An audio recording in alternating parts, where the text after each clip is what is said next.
We'll go next to Alistair Bishop. Your line is open. Alexi, how are you, sir? Hello, good, thank you. Fantastic. Alexi, I just want to ask, in your camp, did you try find guys or bigger size, heavier training partners to work with to kind of deal with Derek's sort of size? Yes, in American top team we have many guys with big weight, and I'm smallest heavyweight in UFC. My weight now 225 pounds, and I'm smallest. And any heavyweight is bigger than me. We have in American top team many guys with 280, 300 pounds, and this was a good experience training, for my preparation to this fight. And how do your takedowns go with these 280-pound guys? Do you find you're getting your takedowns easily? It depends who's this guy. But I prepare everything, and take down and striking technique and clinch and everything. And what do you think about Derek's power? Obviously, we speak a lot about his power and his one-punch knockout ability. How do you train for something like that? Nobody can train his head for knockout, but you can train defense from knockout. When you defense. You can train your chin, your head, your brain. You can train on only defense, for your opponent can't punch you. If your opponent punch, it no matter how big you are you and how strong are you. Fantastic. Thank you, sir. Good luck. Thank you. With God help. We'll go next to Alistair Bishop. Your line is open. Chris, how are you, sir? I'm good. How are you? Fantastic. Thank you. Chris, I just wanted to touch on, you mentioned plateauing through your way through through your training camp. What do you attribute that to? Do you think just the miles on the body is just getting a bit harder to get that weight down? I think, my last time making 85 was 2018. So I had a couple of years of just not really having to keep my body weight that low, and my body's not as accustomed to getting down quick like it was in the past.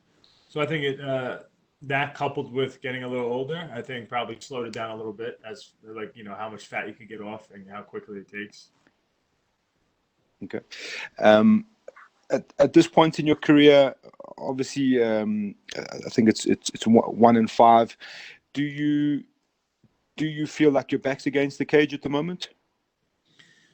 Yeah, I do feel like that. I feel like that all the time, I'm 1 in 5 in my last 6 fights, which is something that everybody wants me to say. So there you go. But it's all fights I was right in there with, and they're all top 5 guys in the world.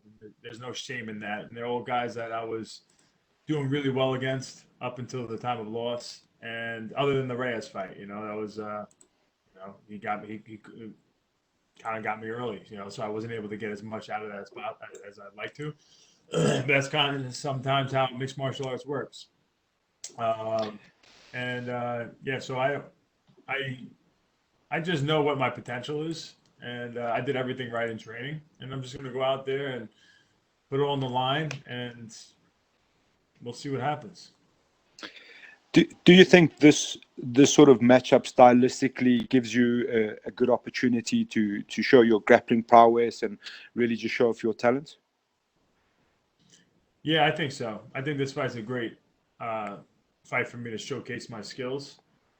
Not taking anything away from Omari, but I think against any of the guys that I fought and I'm going to be fighting, I have that opportunity. But I just really trained really well for this fight, and sacrificed a lot, and I feel better than ever.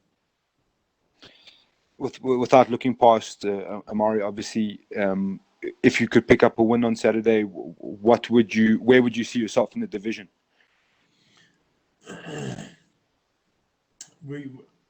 I don't know. I think the fight will speak for itself, and I'm going to be right in the mix of things. You know, I'm the top guys. Um, I'll be right in there with the top guys. I think to where I'll have some big fights offered. And the last one from me, sir. Obviously, we mentioned the one win and 5 losses in the last 6 fights.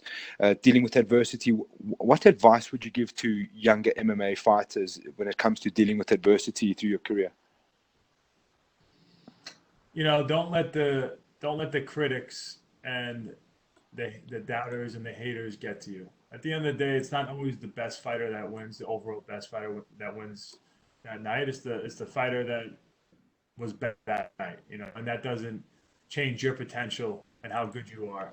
You know, so you got to be able to refresh, restart your mindset, and keep your confidence, and just keep training hard. Fantastic. Thank you, sir. Best of luck. Thank you.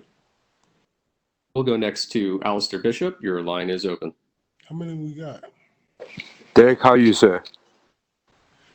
How you doing? I'm fantastic. Thank you. Thank you for caring as well. Yeah. My first question, you mentioned just now that you were going to come out balls blazing. Do you think that in your last 2 performances, you've been a bit trigger shy?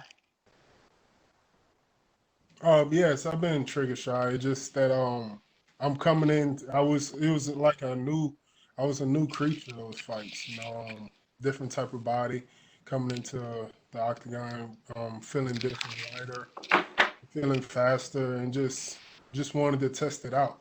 And now that I tested out full force and going all 3 rounds in my last 2 fights, and like I feel like I'm more comfortable that I could really let loose in the first round and not gas out. So that's what I plan on doing Saturday. And do you think with a marquee sort of win or a big statement win, you can start to climb your way back up to that title contention? Um, it doesn't really out. It really don't even have to be a dominant performance. You know, just a win will keep me in line. You know, because Francis and the dude Blaze, they should might get a title shot before me. You know, so and we'll just see how everything goes from there. You know, I'm not really focusing on the title. Just going back to the statement of balls blazing. I mean, we all know the famous post-fight speech. Have you since found a cure for your hot balls and how to deal with them? Not yet. I'll probably go to Russia after this and see how cold it is out there. I think it's winter time out there in Russia, isn't it? I think it's always winter in Russia. Okay, I'll see how if my ball's still hot after this fight in Russia. You mentioned you mentioned George Foreman there. What sort of role would you say a guy like George Foreman played on your career as a young guy? It was just a brief. I really didn't know George like that. It was just a brief, like in and out of the gym type of moment. You know, I talked to him a little bit, then and that was it. And I was really dealing mostly with his manager. Okay. And the last one from me, obviously, Alexi, we know has some freakishly good submissions. The only guy ever to submit you was DC. Does that give you confidence in the fact that you have the ability to keep the fight where you want it? Not really. You know, I've been in crazy type of training matches as well. You know, and I know pretty much good jujitsu and how to get out of crazy stuff. And the situation with DC was just one of those moments that I should never took my time trying to get up. I gotta explode. If I'm going to give my opponent my back like that, I gotta explode. Can't just take my time. And it was the reasons why they ended up like that. Fantastic. Thank you, sir. Best of luck. Thank you.